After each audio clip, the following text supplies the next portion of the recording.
You know, usually when we talk about solving a problem, say like a medical diagnosis, there's this inherent expectation of precision. Right, yeah. It feels very concrete. Exactly. It feels like engineering almost. You break your arm, the x-ray shows that, that jagged white line on a glowing screen, and the doctor just points and says, there it is, there's the fracture. And that is incredibly comforting, I mean, because it's binary.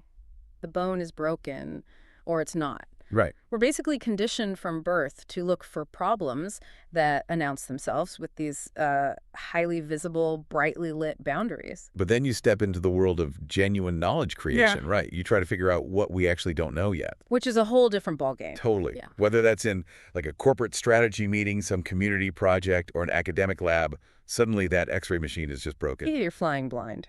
We're looking at an intellectual landscape that is incredibly murky. I mean, we don't have a screen pointing out the fractures in human knowledge. So how do we find the broken bone when we don't even have the machine to look for it? That is the big question. And that is our mission today. We are taking a massive stack of foundational academic methodology materials and extracting the ultimate guide on how to ask the right questions. We're moving from just mere curiosity, that vague itch in your brain, to a razor-sharp research problem. And the sources we're examining for this deep dive are essentially, they're the blueprint for building your own intellectual x-ray machine. Oh, I like that. Yeah, they cover everything from the deep philosophical underpinnings of how human beings even view reality, all the way to highly practical frameworks that professional researchers use to, spot gaps in our collective knowledge. Which is so crucial. It is. These methodologies are really the dividing line between like a casual search engine query and a rigorous world-changing inquiry. And look, if you are listening to this right now, maybe you're driving your commute or just sitting at your desk, and you're wondering why you, personally, need to care about academic frameworks, let me just stop you right there. Yeah, this isn't just for grad students. Not at all. Yeah. Because whether you're prepping for a massive boardroom presentation or launching a startup, trying to fix a systemic issue in your local school district, or honestly just attempting to survive in a world completely overloaded with information, knowing how to formulate a true research question is like the ultimate superpower. It really is the only reliable way to cut through the noise. Exactly. If we connect this to the bigger picture, the frameworks we're about to unpack today, they aren't confined to university libraries. They are universally applicable tools for critical thinking. Survival skills for the information age. Spot on. Survival skills. Okay, so let's unpack this because I think there's this pervasive illusion that we are all doing research every single day. Oh, absolutely. The word gets thrown around a lot. Right. I'll admit it. I spent like 3 hours researching which espresso machine to buy last week. I'm sure you did. I mean, I had tabs open, I had spreadsheets, I was cross-referencing boiler capacities. It was intense. And I'm sure the coffee you make now is fantastic. But the literature we're looking at today draws a very, very strict boundary here. Okay. Burst my bubble. Well, what you were doing was not research in the professional or academic sense. You were engaging in information gathering. Information gathering, not research. Right. You were aggregating consumer consensus to make a purchasing decision. So what is the defining line then? Because honestly, it felt like cognitive work. My brain was tired. I bet. But the distinction really lies in the objective and the method. Real research is fundamentally different from just gathering known facts. Yeah. It requires a systematic search for new knowledge. New knowledge. Got it. Yeah, it demands critical analysis that goes far beyond simple common sense or just aggregating what other people have already figured out. Common sense. The thing we all firmly believe we possess in abundance and simultaneously assume, literally everyone else lacks. It's the great human paradox, isn't it? It really is. But isn't common sense just the accumulation of baseline facts? Well, the sources actually spend a significant amount of time tearing down our reliance on common sense. Really? Yeah. Common sense is defined as a natural understanding. It's often based on a majority conclusion or a natural judgment that just feels intuitive to us. Okay, that sounds reasonable, though. It does, but the fatal flaw of common sense is that it is frequently entirely factually baseless. Whoa. That is a massive claim. Factually baseless. Give me an example of how something that feels like common sense is completely wrong. Sure, just consider it historically. For thousands of years, common sense dictated that the sun revolved around the Earth. Oh, right. geocentrism. Exactly. It was a majority conclusion. It was based on natural daily observation. I mean, you wake up, the sun is on one side of the sky, you go to sleep, it's on the other. It visually makes perfect sense. It feels intuitively true, but it was entirely incorrect. So, academic and professional research is designed to specifically bypass that flawed intuition. So it's more rigorous. Much more. It is systematic, analytical, reliant on tested data, and highly methodical. So if common sense is so flawed, why is it our default setting? Like, why do we constantly rely on gut feelings in business and in life? Mainly because human beings are biologically wired to love cognitive shortcuts. We're lazy, basically. Basically, true research requires immense cognitive load. It forces you to systematically search for knowledge through structured observation, comparison, experiment. That sounds exhausting. It is. And most importantly, it requires you to actively challenge your own assumptions, which is a profoundly uncomfortable psychological state for most people. You know, that brings up a concept from the sources that really shifted my perspective on this whole cognitive load thing. They discuss something called the learning pyramid. Oh, yes. That's a fascinating framework. Yeah, it tracks retention rates based on how we interact with information. Especially when applied to the concept of inquiry, it's very revealing. So for you listening, picture a pyramid. At the very top, the smallest point, you have a standard lecture. Just listening to someone talk. Exactly. If you just sit and listen to a lecture, your retention rate of that information is about 10%. Which is shockingly low. Right. Reading a book or an article is only slightly better. Yeah. But as you move down the pyramid, incorporating audio visuals, watching a demonstration, maybe engaging in a group discussion, your retention goes up significantly. You're getting more active. Exactly. If you practice by actually doing the thing you're learning, you hit about 75% retention. That's a big jump. But the base of the pyramid, the absolute best way to internalize, understand, and retain information, teaching others. Yes. That hits 90% retention. And this is really the secret driving core of what true research actually is. How so? Well, research is effectively the rigorous process of learning systematically so that you can turn around and teach the wider world. Oh, wow. I never thought of it like that. Yeah, when a professional researcher writes a report or a thesis or a white paper, they aren't just trying to prove a point. They are synthesizing incredibly complex information to educate others. They are forcing their own brains into that 90% retention bracket. But hold on. I want to push back on this boundary between common sense and research for a second. Okay, let's hear it. Because isn't a lot of groundbreaking research born directly from a common sense observation? Like, common sense is noticing that the sky gets exceptionally dark and the air feels, I don't know, heavy right before a massive storm. Sure. That's intuition. But research is taking the time to invent the barometer, to measure the atmospheric pressure that actually causes the storm. That is a beautiful way to frame it, actually. Curiosity and those initial common sense observations are absolutely the spark. Right, they start the fire. They are the initial itch that tells you to look closer. But the sources are very clear on this. The itch is not the inquiry itself. The itch is not the inquiry. No. Noticing the dark sky is just a passive observation. Building the barometer requires a method. It demands that you define a specific problem, design a reliable mechanism to test it, collect the data systematically, and then interpret what that data actually means for the future. Which naturally leads us to what I think is the most paralyzing part of this entire process. Getting started. Yes. If passive observation isn't enough, and if common sense is a trap, how do we systematically find something worth building a barometer for? Like if you're staring at a blank page, where do you even start? Well, the literature maps this out as a funnel. A funnel, okay. You begin at the widest possible opening, the broad topic. And the critical journey of the researcher is forcing that broad topic down through the funnel until it emerges as a highly specific problem statement. I have to admit, I fall victim to this constantly. I think the biggest mistake anyone makes, and definitely myself included, is starting way, way too broad. It's very common. It's that feeling of wanting to study everything. Yes, it is the defining characteristic of the novice researcher. The sources outline this journey meticulously to prevent that exact paralysis. Give me an example. Okay, let's say your company tasks you with looking into sustainability. That sounds like a nightmare assignment. It is, because that is not a research problem. That is an entire universe of thought, encompassing economics, environmental science, sociology, engineering, logistics. Right, it's like saying, I'm going to solve business, or Yeah. I'm going to research human emotion.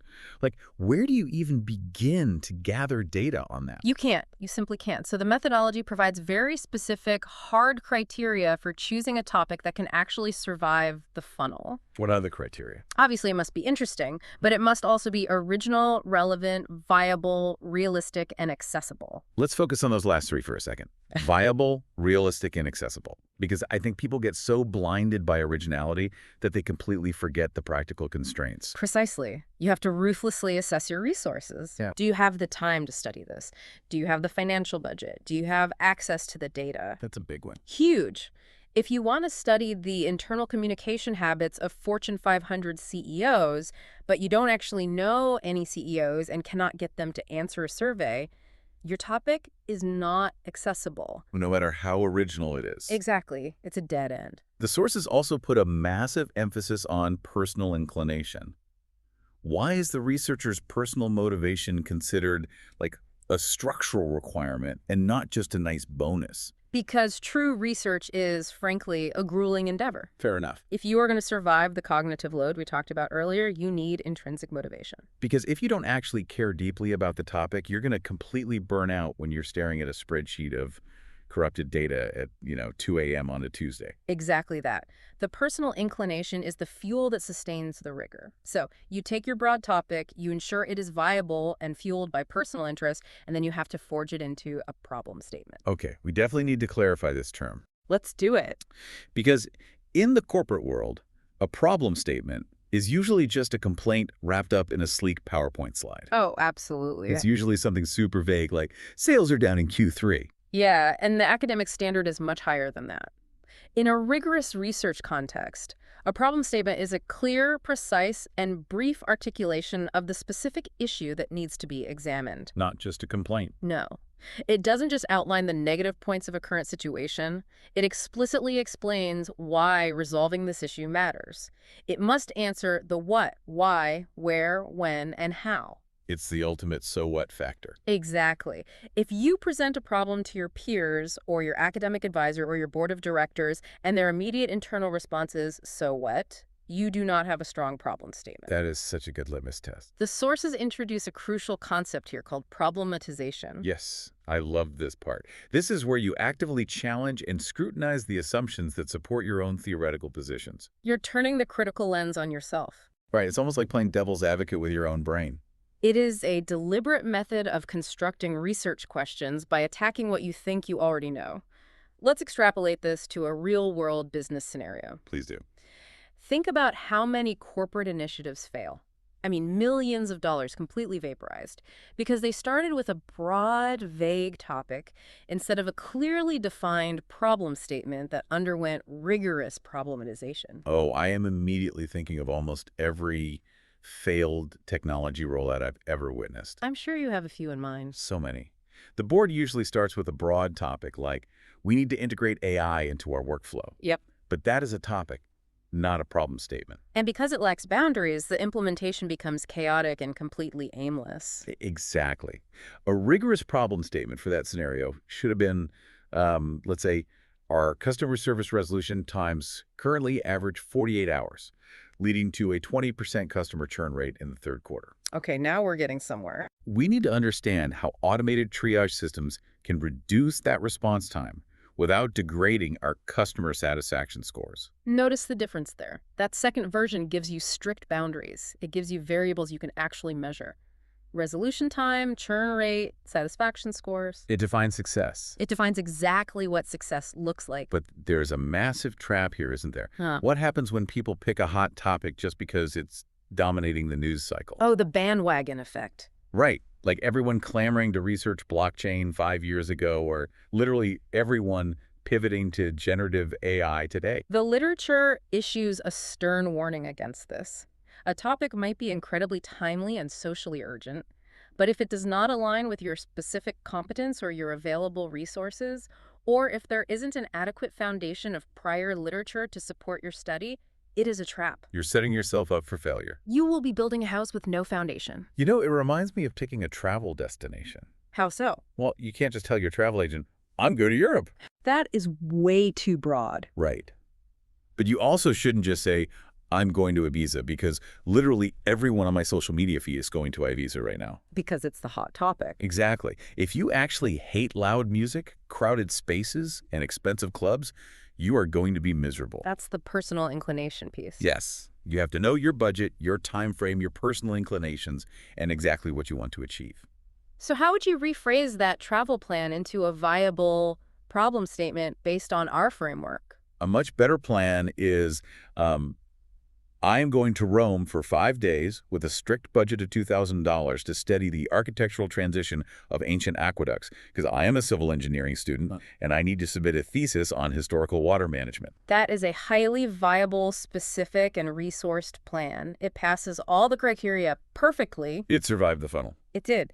But now, once you have that narrow topic, you cannot just start building your barometer. Wait, why not? You have to figure out what has already been built by the people who came before you. You have to consult the existing literature. Ah, the dreaded literature review. Yes, the heavy lifting. I have a confession to make here. In college, my literature reviews were essentially just glorified book reports. I think a lot of people can relate to that. I would literally write, author A said this in 2012, author B disagreed and said this in 2015. The end. Well, the sources highlight that exact approach as the single most common catastrophic mistake made by novice researchers. Catastrophic. I feel attacked, but okay. It's true, though. Do not, under any circumstances, write literature summaries. A true literature review has what the sources call an architectural purpose. Architectural purpose. I like the sound of that. It is not a reading list to prove you did your homework. It is the load-bearing foundation of your entire inquiry. So break down that architecture for us. What are the structural pillars we are supposed to be building? The methodology outlines 3 specific pillars of a robust literature review. The first is contextualizing the research. Okay, contextualizing. You are anchoring your specific, narrow work within the massive existing body of human knowledge. You are showing the reader exactly where your puzzle piece fits into the larger picture. It's like surveying the land, checking the soil quality, and looking at the neighboring buildings before you pour the concrete for your own house. That's a perfect analogy. The second pillar is identifying gaps. Gaps in the knowledge. Yes. This is the active hunt for inconsistencies, glaring contradictions, or totally unexplored territories in the existing research. And the third. And the third pillar is establishing a theoretical framework. This means defining the specific lens through which you will examine your topic, which will heavily influence how you interpret your eventual data. I want to zoom in on that second pillar, the gaps, because how experts find these gaps is fascinating to me. The sources introduce the gap spotting framework. It is arguably the most valuable tool in a researcher's arsenal. Because if I'm studying something like, say, sustainable supply chains, there are probably tens of thousands of papers published on that. If I have to read all of them to find the one thing nobody has studied yet, I'll be reading for the rest of my life. And this is where the literature suggests using existing review papers as analytical shortcuts. Explain what a review paper is for someone who maybe hasn't spent a lot of time in academic databases. A review paper is a specific type of academic article where a scientist, or a whole team of scientists, has already done the grueling work of reading hundreds, sometimes thousands, of individual empirical papers on a highly specific topic. Oh, thank goodness for them. Right. They synthesize all of those findings into one comprehensive document. They map the historical trends, they evaluate the conflicting data, and crucially, they explicitly highlight the limitations in current studies. So instead of trying to hack my way through a jungle of 1,000 individual studies to find a little clearing, I can just read the map drawn by the person who already explored the jungle. Yes, exactly. The authors of review papers will almost always include a section titled Future Research Directions. That sounds like a gold mine. It is. They are explicitly handing you a pre-validated roadmap for your own research gap. They are telling the academic community, look, we know X and Y, but nobody has figured out Z yet. That is such a powerful shortcut. But what exactly does a research gap look like? Yeah. Because the sources categorize them into 5 distinct types. And I think understanding these is crucial for anyone trying to find a unique angle on a saturated problem. Let's dissect them because they are very distinct. The first is a theoretical gap. Theoretical gap. This occurs when the existing accepted theories in a field fall short of explaining a new phenomenon you are observing. So the theory breaks down. Exactly. The theory is supposed to predict an outcome, but the reality on the ground is completely defying the prediction. Got it. The second is a knowledge, empirical, or literature gap. This seems to be the most common one, right? Yes, very common. It simply means the information is missing. It's an unexplored niche, or perhaps the existing studies are 20 years old and they just no longer apply to the modern context. So you're just updating the data or finding a blank spot. Yeah, exactly. Now, the third is a practice gap. This is a particularly exciting area for professionals in the corporate or public sector. Why is that? A practice gap occurs when there is a significant measurable difference between a desirable recommended state of practice and the actual current reality on the ground. Give me a real-world example of how a practice gap functions. Let's look at commercial construction. A practice gap would be noticing that current environmental guidelines and government subsidies highly recommend a specific type of solar reflective roofing material. Okay. The literature proves it saves energy. That is the desirable recommended state. But when you survey actual construction sites in a specific city, you find that this material is almost never used. That is the current reality. So the research gap isn't proving the material works. We already know that. The research gap is investigating why that disconnect exists in this specific city. Wow, so you're trying to figure out the roadblock. Exactly. Is it a supply chain bottleneck? Yeah. Is it a lack of contractor training? Are local zoning laws secretly penalizing it? That is a phenomenal project. Because you aren't just summarizing the science, you are literally solving a practical bottleneck. It has immediate real-world value. Okay, the fourth gap is a methodological gap. This means previous studies might have thoroughly examined the topic, Yeah. but they used flawed, biased, or maybe just outdated methods, and you believe using a new methodology will yield completely different results. Right. For instance, if a psychological phenomenon was only ever studied using written surveys in the 1990s, restudying that exact same phenomenon today using real-time biometric tracking would be filling a methodological gap. That makes total sense. You're upgrading the tools. Exactly. And finally, the philosophical gap. Yeah. I found this one to be the most complex, but also maybe the most profound.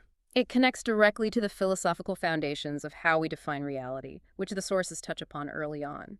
The way a researcher views the world dictates how they study it. The sources mention positivism versus interpretivism. We definitely need to break that down. Let's do it. If a phenomenon has only ever been studied through a positivist lens, there is an assumption that there is one single objective measurable truth. Hard facts. Right.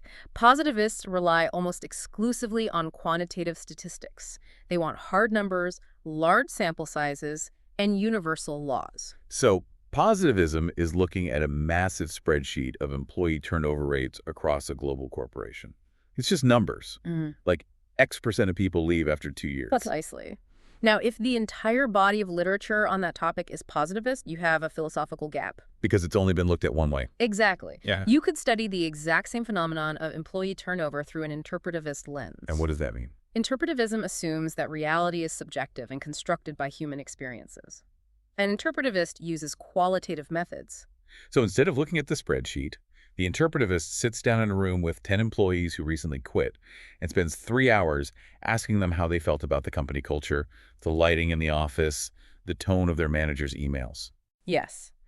Changing the philosophical paradigm creates a completely new, entirely valid research opportunity without having to change the core topic. You are looking at the exact same diamond, just through a different facet. That's a great way to put it. But let me pose a logistical problem here. Even if I know exactly which of the 5 gaps I am hunting for, the sheer volume of literature digitized out there is paralyzing. It's an ocean of data. Right. If I go into an academic database and search, employee turnover, Yeah. R&D corporate culture, I'm going to get 2 million results. How do I actually filter that down to find the gap? This is where mastering search strategy becomes paramount. You cannot just type natural language sentences into academic databases like you would on a standard internet search engine. It won't work. It will give you garbage. The sources provide a crash course in using Boolean operators to mathematically filter the noise. Ah, the holy trinity of database searching. And DAR, not T. Yes. These operators dictate how the database's algorithm treats the keywords you input. Let's use the analogy provided in the sources: peanut butter and jelly. It's a surprisingly perfect way to explain database logic. I loved this part. It really works. If you enter the search string peanut butter and jelly, the database algorithm is instructed to only return articles that contain both of those exact terms. So it narrows your search significantly. Exactly. It is looking for the intersection. Right, you get the sandwich, you don't get articles about just peanut butter, and you don't get articles about just jelly, you get the combo. Now, if you change the operator and search peanut butter or jelly, you are giving the database much broader instructions. It opens the floodgates. It does. It will return articles that feature peanut butter, articles that feature jelly, and articles that happen to feature both. It dramatically broadens your search. You get the whole pantry. Exactly. And if you use the third operator, searching peanut butter not jelly, the database returns articles about peanut butter, but explicitly and ruthlessly excludes any document that mentions the word jelly. Wow, okay. It is a tool for eliminating unwanted, contaminating variables from your search results. So applying this to a rigorous, real-world topic from the sources. Let's say I want to research how supply chains in developing nations handle sustainable practices. I don't just type that sentence in. No, please don't. I construct a Boolean string, something like parenthesis, supply chain management, close parenthesis, and parenthesis, sustainability or sustainable practices, close parenthesis, and parenthesis, emerging markets or developing countries, close parenthesis. That is a masterclass string right there. I felt like a hacker writing that down. Well, it acts like a highly specific, multidimensional filter. It guarantees that every single paper brought back to you sits precisely at the intersection of those three complex concepts. So it saves you hundreds of hours of reading completely irrelevant papers. Thousands of hours, honestly. So let's look at the journey so far. We've navigated away from common sense. We've funneled down a broad topic. We've contextualized our idea in the literature. We've spotted a gap using our Boolean super search. And now we are staring directly at the blank space we want to fill. We're finally at the starting line. This brings us to what the sources argue is the most critical pivot point of the entire endeavor, formulating the research question. The research question is the fulcrum upon which your entire study balances. Fulcrum. You have narrowed down the broad topic into a specific, actionable area, and now you must articulate exactly what you are asking the universe to answer. And the absolute golden rule here is that it must be open-ended. Who, what, where, when, why, how. Never, ever a simple yes or no. The sources are adamant about this. Yeah, if your research question can be answered with a simple yes, you do not have a research project. You have a trivia question. That's entirely accurate. The sources refer to the immense power of this question as the domino effect. The domino effect. I cannot overstate how important this concept is for anyone designing a project. The specific wording, the actual vocabulary of this single question dictates every subsequent domino that falls in your project. Walk us through how one word changes the whole project. Give me an example. Okay, if your research question asks how many people experience a specific workplace phenomenon, the domino effect dictates your entire path. Because how many implies a certain type of data. Exactly. How many is a question of scale and frequency. Therefore, the domino falls toward a quantitative methodology. You are mandated to use a large statistical sample size, you need to design multiple choice surveys, and you must use statistical analysis software to interpret the data. But if I tweak the vocabulary, if I change the question from how many to why, then the domino falls in a completely opposite direction. Asking why people experience a phenomenon forces you into a qualitative methodology. because you can't answer why with a spreadsheet. You really can't. You need a much smaller, highly targeted sample size. You need to conduct in-depth, hour-long personal interviews, and your analysis will involve thematic text coding, not statistical equations. So the question really is the boss. It is the dictator of your methodology, your data collection, and your analysis. You cannot suddenly change your methods halfway through without fundamentally rewriting the question. To ensure that we are asking a question capable of surviving this domino effect, the sources provide a stress test acronym. FINER. Yes, FINER. Let's wrestle with each of these, because I think they expose a lot of the hidden traps in project design. Absolutely. The F in FINER stands for feasible. Feasible. Is this specific question within your practical ability, time frame, and resources to investigate? This is where I see so many ambitious people fail spectacularly. They dream up incredibly novel, world-changing questions that are entirely impossible to test. Do you have a favorite example? Oh, definitely. Someone says, I want to study the multi-generational psychological impact of human colonization on Mars. That's a fascinating question. It is. But do you have a spaceship, a colony, and a billion-dollar research grant? No. Then it is not feasible, and you must discard it. You must be ruthlessly realistic about your access to data and your scale.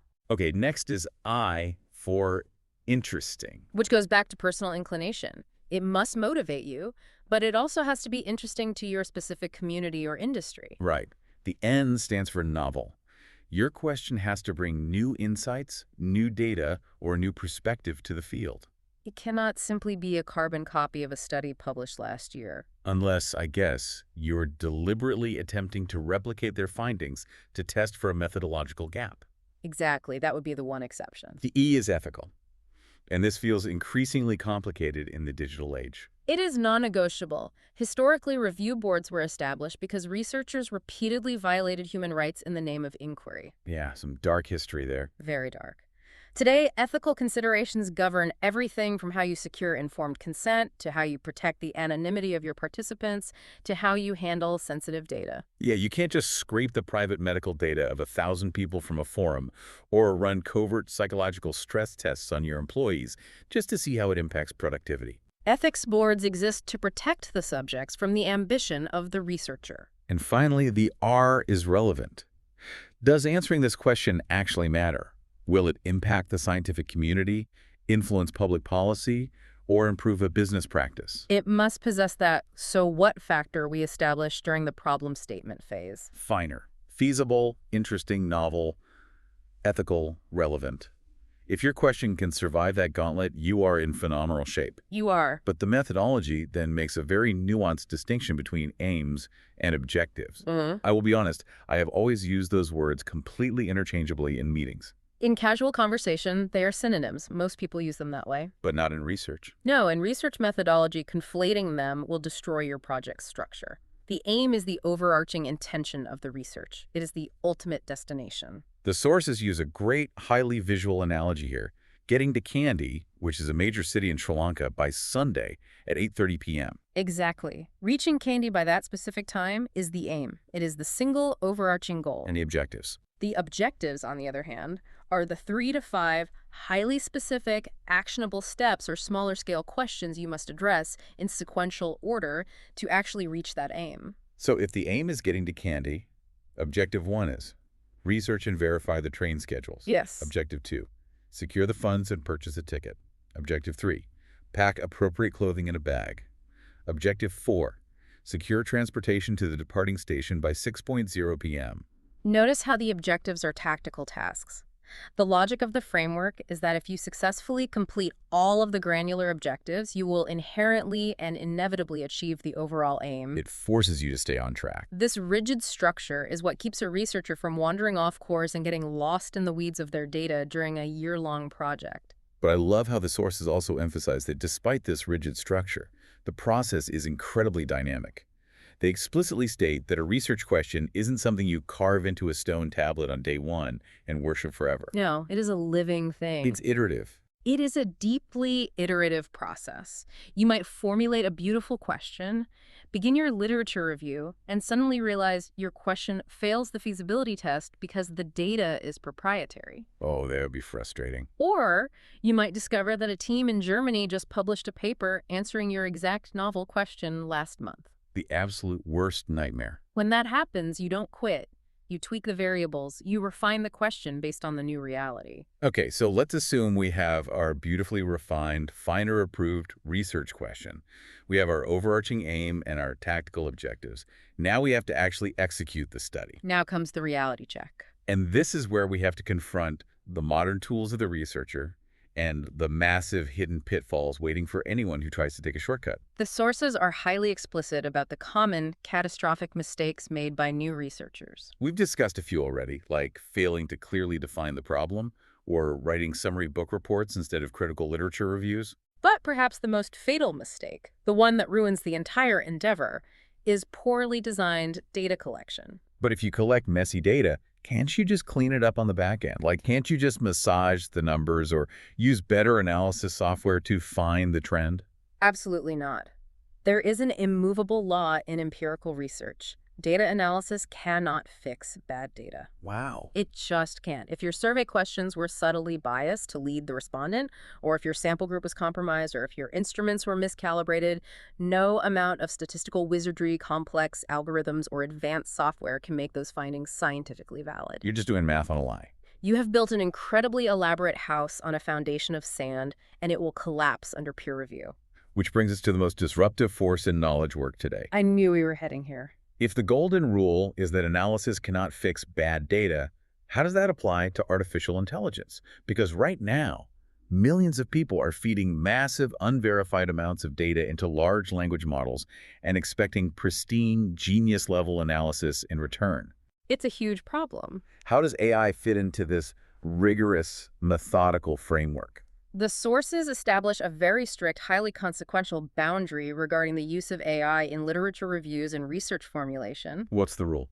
The rule is this: AI is a discovery engine. It is not an analytical engine. Say more about that. Where exactly is the boundary line drawn between discovery and analysis? Well, purpose-built academic AI tools are genuinely incredible at rapidly mapping concepts. They can extract specific data points across thousands of papers in milliseconds. It's superhuman speed. It is. They can execute those complex Boolean searches we discussed instantly, mapping the topography of a subject faster than a human ever could. Right. It's like having access to the world's most highly efficient, tireless librarian. That's a great way to think of it. You can walk up to the desk and say, "Fetch me every peer-reviewed paper published since 2018 that mentions sustainable supply chains, employee retention, and emerging markets," and the AI librarian brings you a perfectly curated stack of books from the basement in 2 seconds. That is the perfect analogy for its utility. AI assists phenomenally in sourcing the materials. It fetches the books. Right. But here is the absolute non-negotiable boundary. You, the human researcher, must read the books and construct the argument. The human have to do the work. The researcher must be the one to synthesize the conflicting findings, critically analyze the flaws in the previous methodologies, and make the final nuanced judgments. So what does this actually mean for the future of knowledge work? Because the temptation is overwhelming. Oh, the temptation is massive. It is so tempting to just take that stack of curated books, hand them back to the AI librarian and say, "Write my literature review and identify the research gap based on these papers." It goes back to the very epistemology of research, the philosophy of how human beings actually know what they know. Right. If a researcher offloads the synthesis and the analysis to an AI, they completely bypass the dialogue with the data. The dialogue. Explain what happens in that dialogue. When you, a human being, sit down and read two conflicting studies, when you actively struggle to understand why author A's findings completely contradict author B's findings, when you wrestle with the nuance, your brain is doing the heavy lifting of synthesis. You're actually learning. You are actively constructing new neural pathways of understanding. You are beginning to deeply, intuitively understand the phenomenon you are studying. And if the AI does it? If the AI reads the papers and simply hands you a neatly formatted summary of the gap, you have not engaged in that necessary cognitive struggle. Oh, man. Let's connect this directly back to the learning pyramid we discussed at the very beginning of our deep dive. Yes, it ties together perfectly. If passive reading only gets you 10% retention, and actively teaching and synthesizing gets you 90% retention, what happens to the human brain if an AI does the reading, the synthesizing, and the writing for you? You drop from 90% retention down to effectively 0%. Zero. You haven't learned anything. You are in possession of a digital document that contains knowledge, but you do not possess the knowledge. That's a huge distinction. It is. You cannot defend it in a debate. You cannot intuitively build upon it when a new variable is introduced. And you certainly cannot teach it to others with any genuine authority. That is a genuinely chilling thought for the future of innovation. Mm-hmm. We could end up with an entire generation of professionals and researchers who have instantaneous access to infinite answers, but who haven't actually learned anything and who completely lack the cognitive architecture to ask a new question. Which is exactly why the rigid, seemingly tedious framework we've discussed today is more vital now than at any point in human history. It's like working out a muscle. Exactly. AI can give you instantaneous answers to known questions, but it cannot formulate a truly original, contextually nuanced question about a gap in human knowledge that no one has noticed yet. Because it doesn't have human context. That act of creation requires human curiosity, human context, and human critical thinking. Wow.